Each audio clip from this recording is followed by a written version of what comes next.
Selamat datang di Bano Channel. Dan di Bano Channel ini, saya menyajikan kisah-kisah dan cerita-cerita misteri. Mari kita simak kisahnya, tapi jangan lupa like, subscribe, dan nyalain notifikasi loncengnya agar kalian tidak ketinggalan video terbaru dari aku.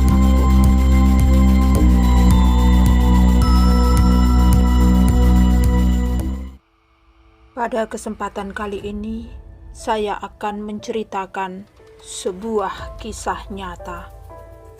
Pesugihan kain kafan Jumat Kliwon. Madiun boleh jadi menjadi kota perdagangan dan industri yang disingkat kota gadis.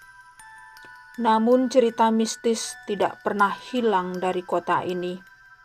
Apalagi tragedi tahun 1965 menambah seram cerita dari Madiun. Adapun cerita dari Pak Jumadi yang kini tampak rentah adalah pesugihan kain kafan Jumat Kliwon. Aku tinggal di kos yang berjarak 5 rumah dari kediamannya. Cerita tentang bapak itu sudah banyak menjadi buah bibir, namun tidak lagi terasa asing olehku. Saat aku mulai dekat dengan penjual nasi bungkus di sekitar kos-kosanku. Sepertinya yang selalu kulihat, Pak Jumadi selalu duduk di teras rumahnya dengan tatapan kosong dan membungkuk. Ditemani teh hangat yang dibuat oleh anak terakhirnya, nomor 5. Entah siapa namanya. Sisa anaknya meninggal dunia di usia remaja antara 17 hingga 21 tahun. Kejadian yang mereka alami pun hampir sama. Meninggal karena tertabrak truk, sedangkan anggota keluarganya sepertinya tidak begitu peduli dan hanya sesekali menjenguknya. Saat ini usia Pak Jumadi masih 58. Namun wajahnya hampir seumuran 70 tahun. Apalagi bentuk fisiknya yang kian membungkuk. Setidaknya begitu kata Pak Hasan, penjual nasi samping kos-kosanku.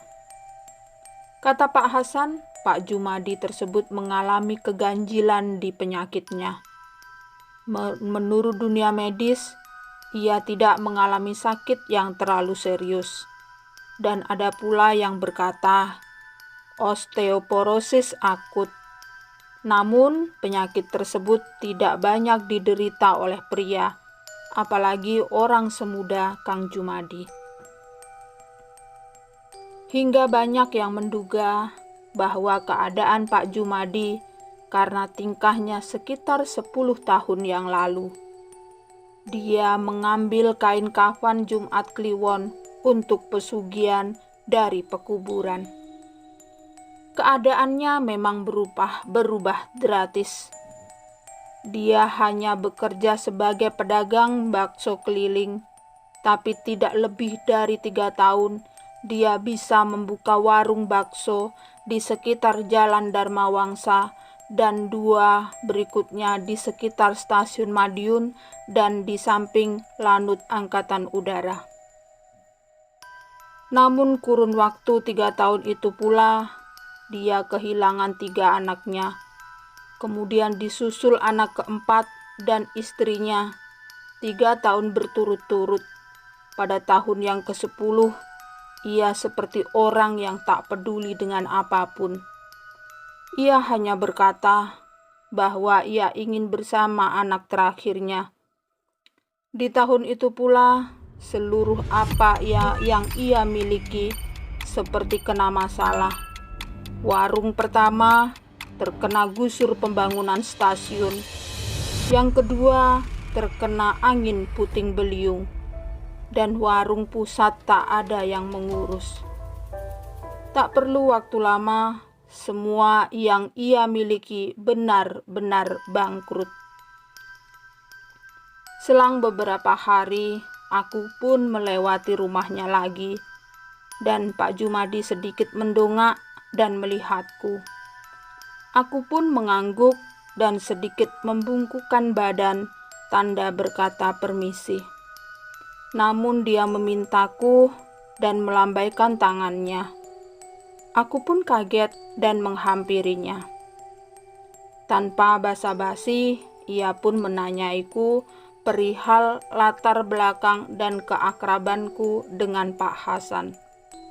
Sama sekali aku tak merasa curiga hingga ia mengungkapkan cerita kisah nyata pengakuan kain kafan Jumat Kliwon Pesugihan.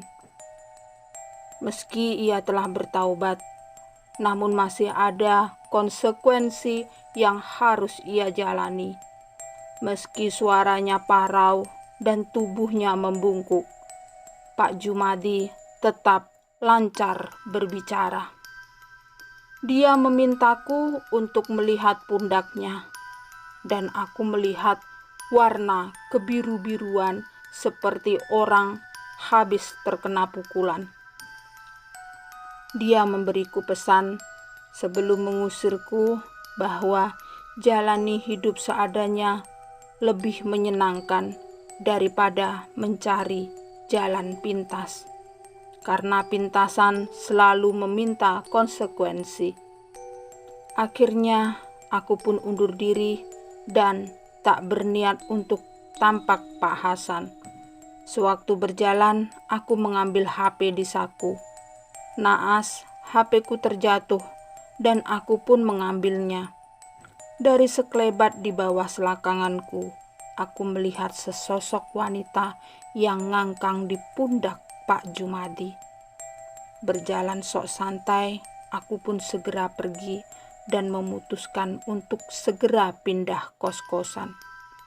Aku pun menyadari bahwa kisah nyata pengakuan kain kafan Jumat Kliwon Pesugihan dari Pak Hasan memang benar. Demikianlah sekelumit kisah nyata yang bisa saya sampaikan. Tetap simak dan ikuti cerita-cerita dan kisah-kisah misteri selanjutnya tetap di Bano Channel. Terima kasih.